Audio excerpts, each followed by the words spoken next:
Hello, and welcome back to Claims and Sustains. I'm Amy Hoang, and this is Sarah Barney. And today we're bringing you part 5 of our Buy American Act series and discussing how the Buy American Act applies to commercial items or commercial products.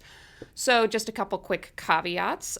We are not discussing how the BAA or how Buy American requirements apply to other domestic sourcing regimes like the TAA and the Build America, Buy America Act, primarily because there are no exceptions. And if you're in one of those, then commercial products are treated just like every other product.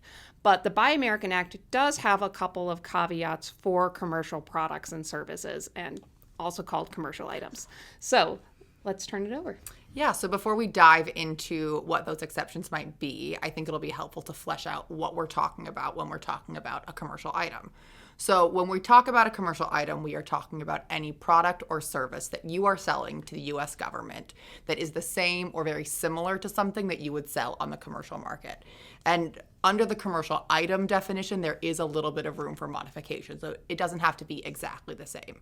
This is different from a subset of commercial items, commercially available off-the-shelf or COTS items, which have a bit of a stricter definition.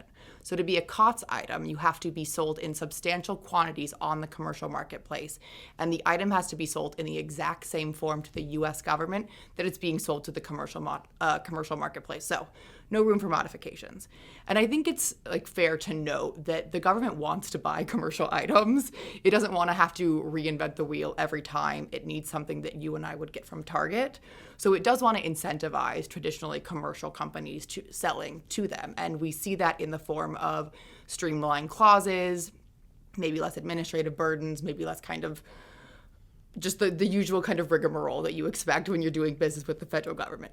That being said, you are very rarely going to see a clean slate, just give us your commercial item. And Buy American is a good example of a place where the federal government is cutting some of the red tape, but not all of it. Yes, so that gets to the question that we often get, which is how does the Buy American Act apply to my commercial products? Or perhaps the more hopeful, does the Buy American Act apply to my commercial products? Or I've been treating my product as commercial. Tell me the Buy American Act doesn't apply. And unfortunately, the answer is at a high level, the Buy American Act is going to apply to commercial products much like it applies to any non-commercial products that you're selling to the government. But there are two important exceptions to that, and those are what we're going to discuss today.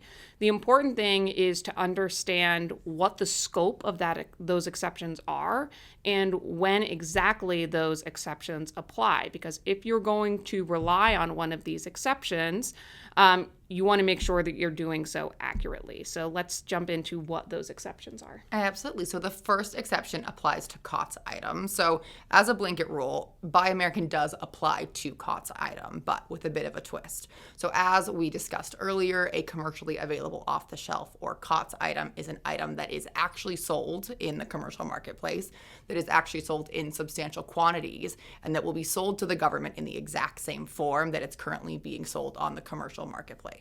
So the COTS exception under the BAA waives the domestic sourcing requirement. And if you have missed the 4 riveting episodes about domestic sources that preceded this one, do not worry, they are still available. But we will give you the quick rundown. To be Buy American compliant, your product must be 1, manufactured in the United States, and 2, consist of a certain amount of domestic content, currently 65%. So if you are a COTS item, you can forget about that second requirement. That is, to be BAA compliant, your product only has to be manufactured in the United States. And that's a pretty big change in compliance obligation. You could feasibly source all of your components from any country in the world, and as long as they are manufactured in the United States, you are good to go. And as Amy was saying, this is highly contingent on your product actually being a COTS item, so the homework has to be done on the front end of being sure it applies. But if it does apply, the only concern that you have to worry about is the location of your end product manufacturing. Exactly. So we call this sort of a partial exception because you do still have to comply with the end product has to be manufactured in the United States part of the definition.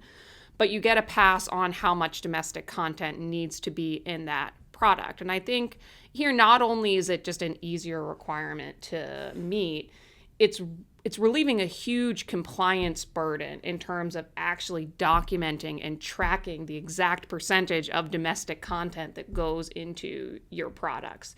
So not only is it easier to meet, it's an easier compliance burden on the back end. And I think makes sense for these items where you have a commercial company that's not tracking the location of its components and the countries they came from and how much of each widget goes into the end product. I think it fits the COTS exception in that way. Absolutely.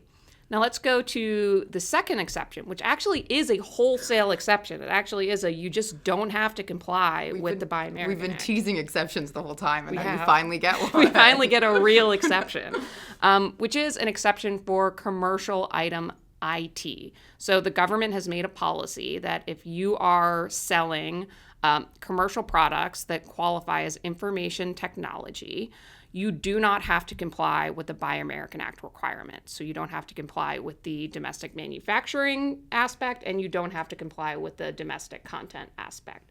So what gets tricky here is not really in the application, but in making sure that you understand whether the product that you are providing does in fact qualify as commercial item IT. And there is a specific definition, so specific that I wrote it down, which is information technology is defined as equipment or systems used for the automatic acquisition, storage, analysis, manipulation, or transmission of data or information. So think computers, firmware, software.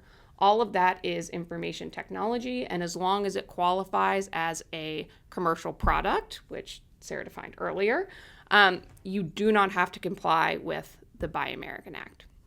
So a couple of key reminders that are going to apply to both of the exceptions that we talked about. The Buy American Act exceptions are going to apply to the end product, which might be different from the product that you are selling upstream to a prime contractor to incorporate into an end product. So a common misconception we get is, oh, my widget that I provide is commercial item IT, and therefore the Buy American Act doesn't apply. But if your commercial item IT is simply being incorporated into another end item that itself does not qualify as commercial item IT, that's not going to apply. So a great example, I have an electric car that after 20 years with a 2006 Acura MDX feels like driving a spaceship. It's a lot of screens. A lot of screens. Has different parts that likely would fit the definition of commercial item information technology. However, the car itself does not meet the definition of commercial item information technology, even though it's got components that are. If I was selling that car to the government, I can't claim that the car itself is commercial item information technology and get out of the Buy American Act. But more importantly, if I'm the manufacturer of that car, I cannot claim that the commercial item IT components that I am buying and incorporating into the car, I cannot claim that those themselves do not count or are exempt from the Buy American Act as a component simply because they are commercial item IT, because they're not actually getting incorporated into something that the government is buying as an end product that qualifies as commercial item IT. Now, Sarah's going to jump in and say, but it's probably a COTS item, and therefore you don't have to care where the content is. You're modding out your electric car. Exactly. But it's just important to keep in mind that both of these exceptions are going to apply to whether the end product that the government is buying qualifies as a COTS item or commercial item IT, not whether the component that you might be selling to someone else to incorporate into something that the government is buying qualifies. And I think that kind of takes us to like our big takeaway is that commercial does not automatically mean exempt. There may be carve-outs, but it's really important to be looking at the definitions that the federal regulations are using, what you consider to be IT or what you consider to be commercial in your industry and your daily practice might not align with what the government considers to be IT or commercial in these settings. And that's what's going to trigger the application of these partial or full exemptions. And if you are hanging your hat on one of these exceptions to not be either fully complying or complying at all, you're going to want to have done your homework and have a pretty good explanation for that, because there is some pretty substantial compliance risk.